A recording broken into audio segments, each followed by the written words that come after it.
My husband asked for a divorce. He said, "I want the house, the cars, everything except the son." My lawyer begged me to fight. I said, "Give it all to him." Everyone thought I had lost my mind. At the final hearing, I signed everything over. He didn't know I had already won. He smiled until his lawyer turned pale when, before I tell you how I legally destroyed him without lifting a finger, drop a comment and let me know where you are watching from and what time it is there. I read every single one. San Diego sunlight usually feels like a promise, but that Tuesday morning, it felt like a spotlight in an interrogation room. We were sitting at the kitchen island Calicotta gold marble, imported from Italy. I remember choosing that slab 3 years ago. I remember arguing with the supplier, tracking the shipping container, and personally supervising the installation to ensure the veining aligned perfectly. Now, it was just the surface where my marriage was being liquidated. Brandon didn't look at me. He was scrolling through emails on his tablet, treating the end of our 14-year relationship like a minor scheduling conflict. He took a sip of his espresso, made in the machine I bought him for our anniversary, and finally set the device down. He didn't look sad. He looked impatient. "This isn't working anymore, Alyssa," he said. His tone was professional, the same voice he used when firing a vendor who couldn't meet a deadline. "I've outgrown this. I need a partner who matches where I'm going, not where I've been." I didn't blink. I didn't reach for a tissue. I just watched his hands. They were manicured, steady. He wasn't nervous because he didn't think I was a threat. To him, I was just part of the back-end infrastructure essential for operations, but invisible to the public. An infrastructure doesn't fight back, it just gets replaced. "Here's how it's going to go," he continued, sliding a single sheet of paper across the cold stone. "I keep the firm. I keep the brand. I keep the house. You get Ethan. I'll give you a one-time cash settlement of $60,000 to get set up somewhere." Modest. That's generous. Considering you haven't brought in a new client in 6 months. I looked at the paper. It was a term sheet. He had bullet-pointed our life. The coastal estate, valued at $1.2 million, retained by husband. The Lux Design Group, retained by husband. The 2024 Range Rover, retained by husband. Ethan, age 16, custody to wife. He was discarding me. He was erasing 14 years of my labor, the late nights balancing the books, the creative direction that won him the Designer of the Year award, the silent management of his ego, and offering me $60,000 like it was a severance package. Any other woman might have screamed. She might have thrown the espresso in his face or begged him to remember the vows we took. But I wasn't just a wife anymore. In that moment, the emotional part of my brain shut down, and the chief financial officer part woke up. I looked at the marble. I looked at the term sheet. And I saw something Brandon didn't. He wasn't asking for assets. He was demanding a bomb. He wanted the empire? Fine. He could have it. He could have the prestige, the address, the image. Because I knew what lay beneath the foundation. I knew about the cracks in the load-bearing walls that he was too arrogant to inspect. I folded my hands on the table. My heart rate didn't even spike. It was clinical. "Okay," I said. Brandon blinked. He leaned back, frowning slightly, waiting for the scene. He wanted the tears. He wanted the validation of my devastation to prove how valuable he was. "Okay?" he repeated. "You want the house and the business. You want a clean break." "I agree." I stood up, smoothing the front of my blouse. "Draw up the papers, Brandon. I'll sign whatever you want." I walked out of the kitchen before he could see the ghost of a smile touching my lips. He thought he was firing me. He had no idea I was letting him sign his own death warrant. Most people look at a woman in my position, 14 years deep, silent, standing in the shadow of a loud man, and they see a victim. They see someone weak. They ask the question that always haunts women like me. Why didn't you leave sooner? They assume I stayed out of love, or fear, or that pathetic hope that he might wake up one day and finally appreciate me. They are wrong. I didn't stay because I was weak. I stayed because I was calculating. For the first decade, I was the invisible engine of Lux Design Group.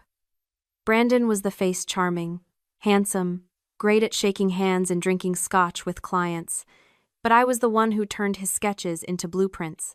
I was the one who negotiated with contractors who tried to overcharge us. I was the chief financial officer, the creative director, and the crisis manager, all for a salary of $0 a year. My payment was supposed to be our shared future, but 3 years ago, I realized that future was a lie. I discovered the rot at the center of the business, and that is when the dynamic shifted. There is a concept in psychology called the sunk cost fallacy, or the invisible chain of the survivor. It is the trap that keeps you tethered to a failing investment because you have already poured so much of your life into it. You convince yourself that if you just give one more year, one more massive effort, you can fix it. You think you can save the ship. I felt that chain. It was heavy. It wrapped around my throat every time Brandon dismissed me in public or took credit for my work. It whispered that leaving meant admitting I had wasted a decade of my life.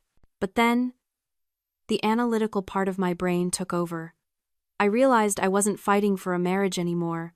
I was managing a liability. If I had left 3 years ago, when I first found the cracks in the foundation, I would have been crushed by the debris. My name was still on the loans. My credit was still tied to his. If I had walked out then, his collapse would have been my collapse. So, I didn't leave. I stayed. I treated the marriage like a hostile work environment that I couldn't quit yet.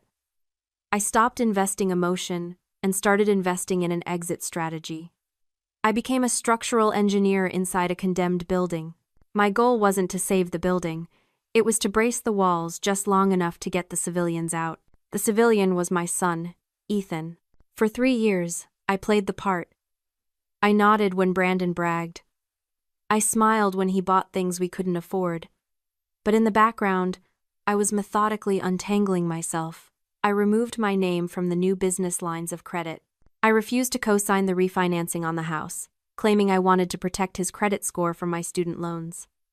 I moved my inheritance into a trust he couldn't touch. I wasn't suffering in silence. I was de-risking my portfolio. So when he sat me down at that marble table and fired me from my own life, he thought he was discarding a broken woman. He didn't realize he was giving me the one thing I had been working toward for 36 months. He was giving me the escape hatch. And he was volunteering to stay inside the burning building alone. The speed of my replacement wasn't just efficient, it was corporate. Brandon didn't wait for the ink to dry on the term sheet. He moved Madison in 48 hours after our kitchen table talk. She was 24, an intern I had hired 6 months ago because I thought she had an eye for color. It turned out her primary talent was ambition. They announced the rebrand on Instagram before I had even packed my first box. A sleek, black and white post. Lux Design Group. Evolution. I scrolled through the website on my phone. My bio was gone. My name was scrubbed from the founding documents. The awards page, which listed the 3 industry accolades I had won personally, now listed them as agency wins. And there, under the creative team header, was Madison. Her title was Head of Vision. She was wearing my vintage Chanel blazer in her headshot. It was a public execution of my career. They weren't just taking the business, they were stealing the credit.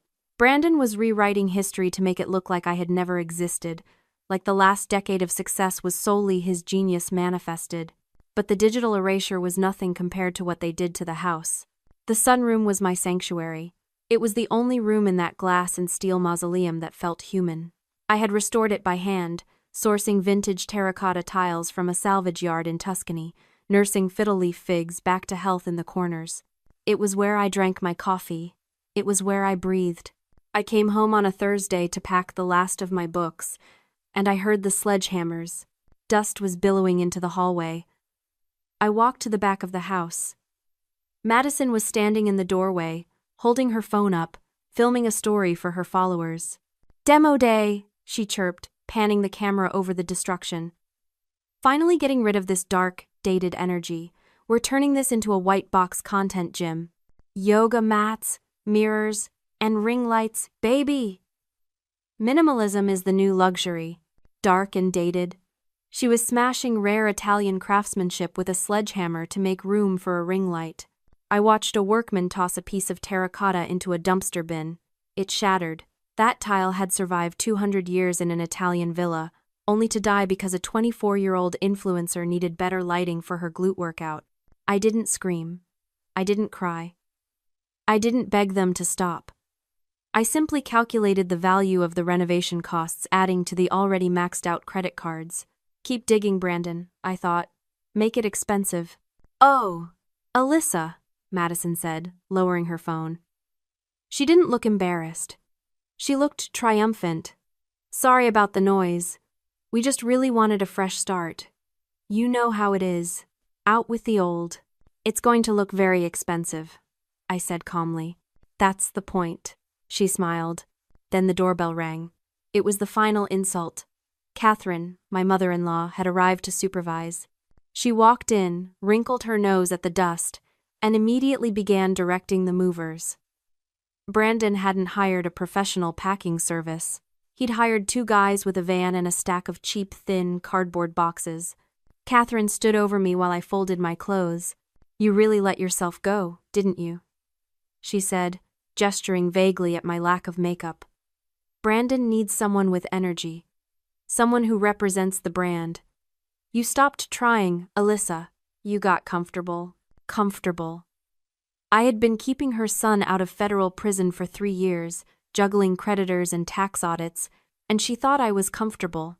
You should have fought for him, she added, sniffing disdainfully as she kicked a box of my shoes toward the door. A real woman keeps her husband interested. You let him drift. This is the consequence of your apathy. I taped up the box. The sound was loud. A sharp rip that cut through her lecture. You're right, Catherine, I said, my voice flat. I should have paid more attention to a lot of things. Like the fact that your son is a fraud. Make sure you take everything, she snapped, checking her watch. Madison wants the closet empty by noon. We don't want any clutter. I looked at her. I looked at Madison posing in the rubble of my sunroom. I looked at Brandon, who was on the phone in his glass office, laughing loudly, playing the role of the Titan. Clutter. I picked up the last box. It was heavy, filled with the financial records I had printed out 3 years ago. The evidence. Don't worry, I said, walking toward the door. I'm leaving you with exactly what you deserve. 3 years ago, I became an insomniac. Not because of stress, but because of discovery. It was 3 a.m. on a Tuesday.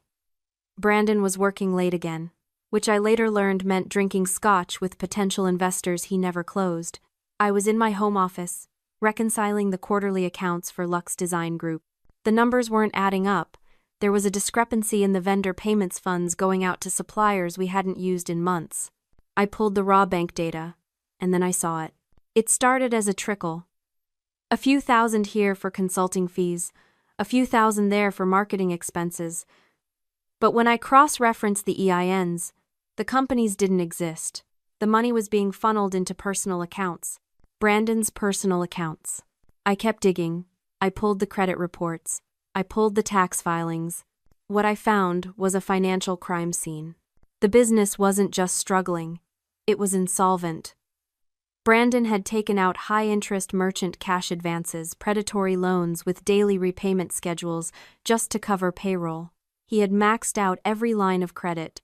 The house, which I thought we had 50% equity in, had been leveraged to the hilt with a second and third mortgage I had never signed for. He had forged my signature, but the kill shot was the letter from the IRS. It was buried in a digital folder named Old Projects. Notice of intent to levy. He hadn't paid payroll taxes for 6 quarters. He was using the employees' withholdings to fund his lifestyle, the lease on the Range Rover, the dinners, the image. That wasn't just debt. That was a felony. The total liability was $2.3 million. I sat there in the dark, the blue light of the monitor illuminating the ruin of my life. My first instinct was to wake him up and scream, to demand answers, to fix it. But then I looked at the numbers again. If I confronted him now, he would deny it. He would gaslight me. He would say I didn't understand high-level finance. And worse, If we divorced now, half of this debt would be mine. California is a community property state. His fraud was my fraud. His ruin was my ruin. So I made a choice. I didn't scream. I started a spreadsheet. I named the file The Exit. For the next 36 months, I lived a double life. By day, I was the supportive wife, nodding along to his delusions of grandeur. By night, I was a forensic accountant dismantling my own exposure. I stopped commingling funds. I opened a separate high-yield savings account in a bank he didn't use. I deposited every cent of my inheritance from my grandmother, $300,000, directly into it. I quietly sold the crypto portfolio I had bought years ago, which had ballooned to another $300,000, and moved that too. I built a firewall of cash, $625,000, that was legally, traceably separate property, and I let him dig. Every time he wanted to sign a new loan, I found a way to be unavailable to sign, forcing him to take it in his name alone. Every time he wanted to expand, I encouraged him to be the sole visionary, feeding his ego so he would keep my name off the paperwork. I watched him drowning, and I didn't throw him a rope. I built a raft. Back in the present, I sat in the conference room of Nina's law firm. The polished mahogany table was covered with my evidence. 3 binders, color-coded. Binder 1, the debt. Binder 2, the fraud. Binder 3, the bomb. Nina Castellano, my attorney, was a woman who smiled rarely and billed heavily. She flipped through binder 3. Her eyes widened. She looked up at me, then back at the page, then at me again. "You have the IRS notification," she said. It wasn't a question. "I do. And he doesn't know you have this? He doesn't know I know how to read a profit and loss statement, let alone a tax levy notice." Nina closed the binder. She took off her glasses. "Alyssa, if we litigate this normally, the court will split the assets and the debts. You could still be on the hook for some of this, especially the marital debt." "I don't want to litigate normally," I said. "I want to settle." I slid a single document across the table. It was a draft settlement agreement. I give him everything. The house, the business, the cars, the furniture, the brand. I keep my separate property inheritance and my son, and in exchange for my generosity in waiving my rights to the company, I pointed to paragraph 4. He signs a sole assumption of liabilities clause. He indemnifies me against all business and marital debts, known and unknown. Nina read it. She looked at the debt total in the binder, $2.3 million. Then she looked at the settlement offer assets worth maybe $1.5 million on paper, but effectively zero in reality. "You're giving him a negative $1 million gift," she whispered. "He thinks he's winning the lottery," I said. "He thinks he's getting the empire for free." Nina leaned back. A slow, terrifying grin spread across her face. "He'll sign it," she said. "His ego won't let him check the math." "Exactly," I replied. "He's not a businessman, Nina. He's a narcissist. And narcissists never look at the price tag until the bill comes due." The mediation took place in a glass-walled conference room on the 42nd floor. The view was panoramic, the ocean, the city, the sprawl of the life we had built. It was designed to make you feel powerful. Brandon walked in 10 minutes late. He wasn't wearing a suit of mourning for our marriage. He was wearing a victory lap. Navy bespoke cut, silk tie, and on his wrist, a brand new watch. A Royal Oak Offshore. Retail price, $45,000. I knew exactly how he paid for it. He didn't. He charged it to the corporate Amex 2 days ago. I saw the alert on my phone before I disconnected the notifications forever. He sat down, threw his phone on the table, and didn't look at me. He looked at his lawyer, Samuel, a man in his 60s with white hair and the tired expression of someone who spends too much time managing adult toddlers. "Let's get this over with," Brandon said, checking the time on the stolen watch. "I have a site visit at 2. Nina slid the settlement agreement across the table. It was thick. The asset transfer section was on top. The liability schedule was buried at the back, referenced only as Exhibit C. "The terms are as discussed," Nina said, her voice dry as parchment. Alyssa waives all interest in Lux Design Group and the marital residence. She retains custody of Ethan and a singular payment of $60,000 for relocation costs. Brandon laughed. It was a short, sharp sound. 60 grand. That's it? You're walking away from a multi-million-dollar brand for 60 grand? He looked at me then, shaking his head with mock pity. You always did settle for less, Alyssa. No vision. I didn't respond. I was watching him through a specific lens, a psychological concept called the delusion of power in an empty wallet. See, narcissists like Brandon confuse spending power with owning power. To him, the ability to swipe a card means he is wealthy. He believes that if he sits in the CEO chair, wears the watch, and drives the car, the reality of the bank balance doesn't matter. He thinks his status is an intrinsic quality of his soul, not a leased facade. He believes he is the sun, and debt is just the gravity trying to hold him down. He looked at the papers, seeing only the assets. He saw the word house, and thought mine. He saw company, and thought king. He didn't see the invisible chains attached to them because he believes he is too important to fail. Samuel, however, was not delusional. He picked up the agreement and started reading. He frowned. He flipped to the back. He stopped. Brandon, Samuel said, his voice low. We need to pause. Because you're taking the whole company. That means you're taking the whole balance sheet. I haven't seen a recent audit. We need to run a due diligence check on the liabilities before you sign this. My heart hammered against my ribs. This was the moment.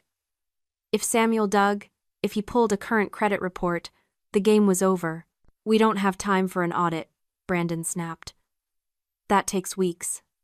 Madison and I are launching the rebrand on Friday. I want this done today.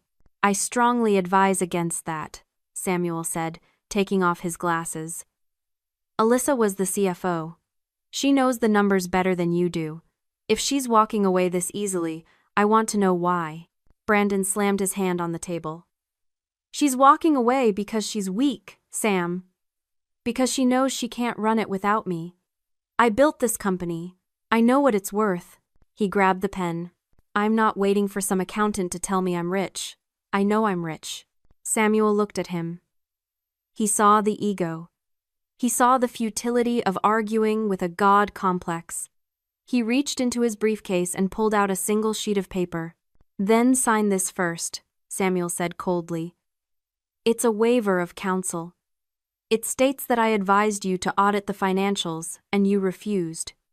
If this goes south, you can't sue me for malpractice.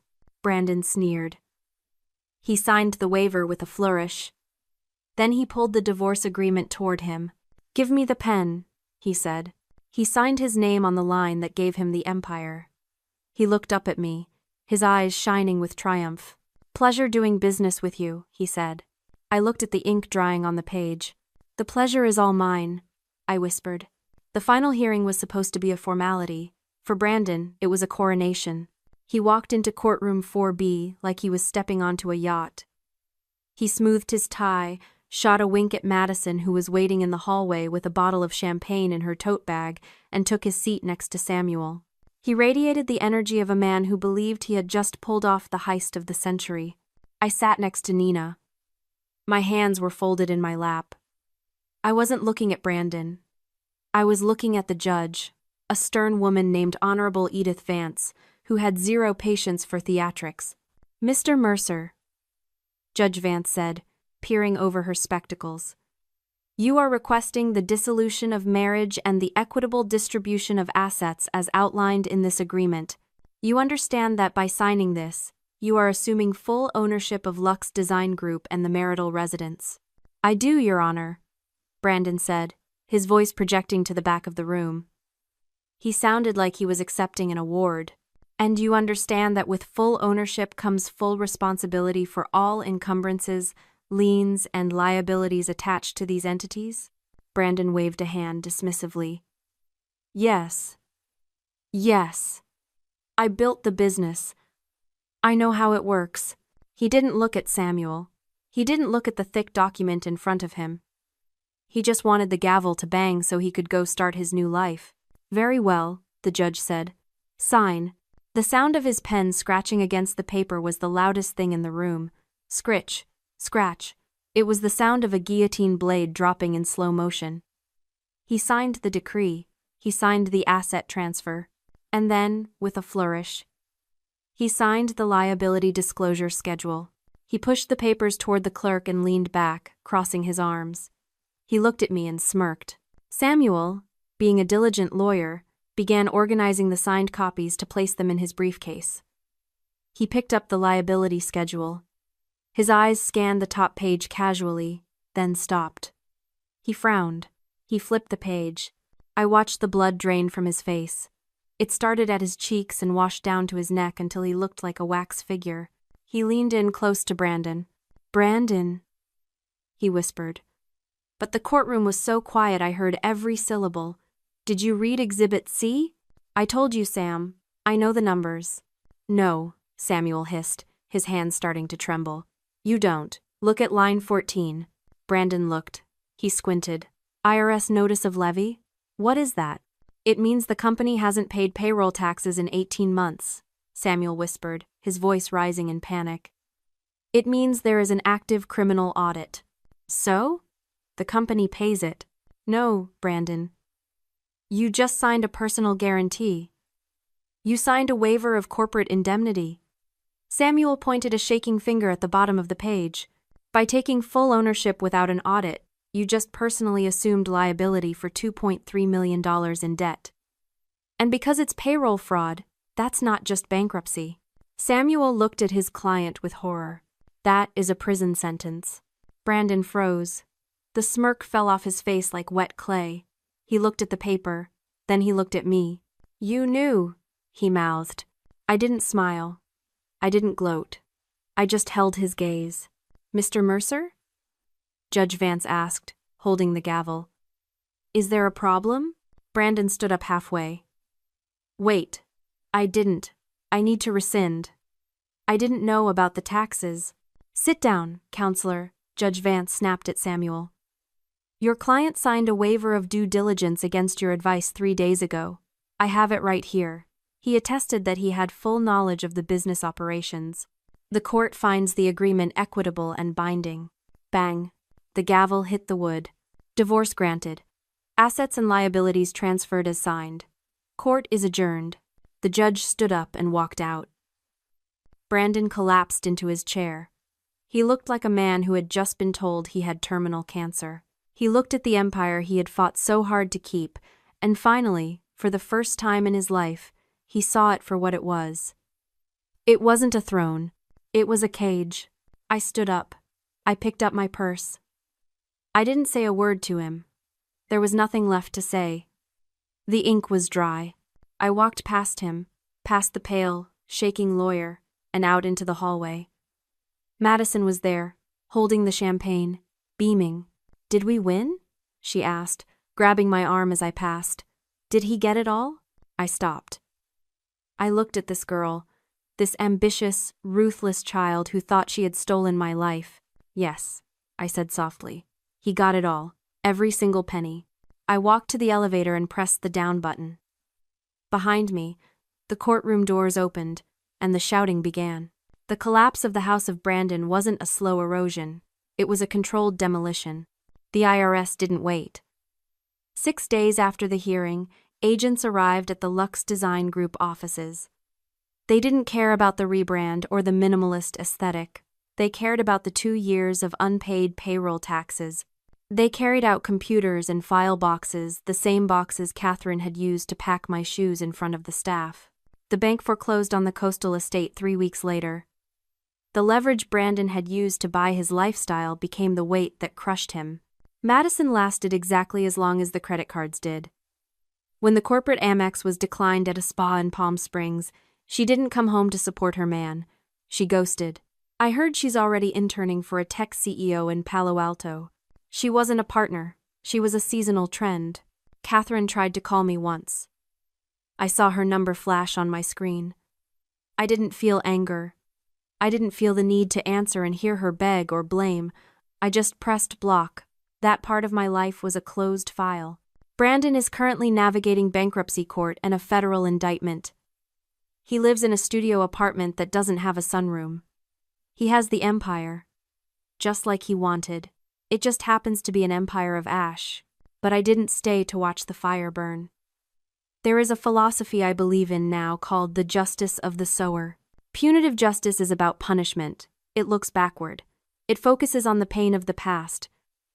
But true justice, the kind that heals, is about creation. It focuses on what you plant in the soil that has been cleared. If I had spent my energy just hating Brandon, I would still be tethered to him. Instead, I took my settlement and a portion of my savings and launched the Haven Project. I rent a small, modest office in the city. It has good light and solid walls. We design dignified, beautiful living spaces for women's shelters. We use trauma-informed design to create sanctuaries for women who are rebuilding their lives from zero, women who, like me, had to plan their exits in silence. Yesterday, Ethan came by the office after school. He sat at a drafting table, sketching on a pad. He looked up at me and smiled. He's safe. His future is secure. The trust fund is intact. I looked at the blueprints on my desk. For 14 years, I was the invisible architect of a narcissist's ego. I braced the walls of a house that was never meant to stand. Now, I build for myself. I build for Ethan. And I build for the women who are still looking for the door. True power isn't loud. It doesn't need a helicopter or a press release. True power is the quiet certainty that you can survive the demolition and build a cathedral from the rubble. I am Alyssa. I am the builder. If you believe that true power is silent and the best revenge is a life well lived, hit that like button and share this story. I'll see you in the next one.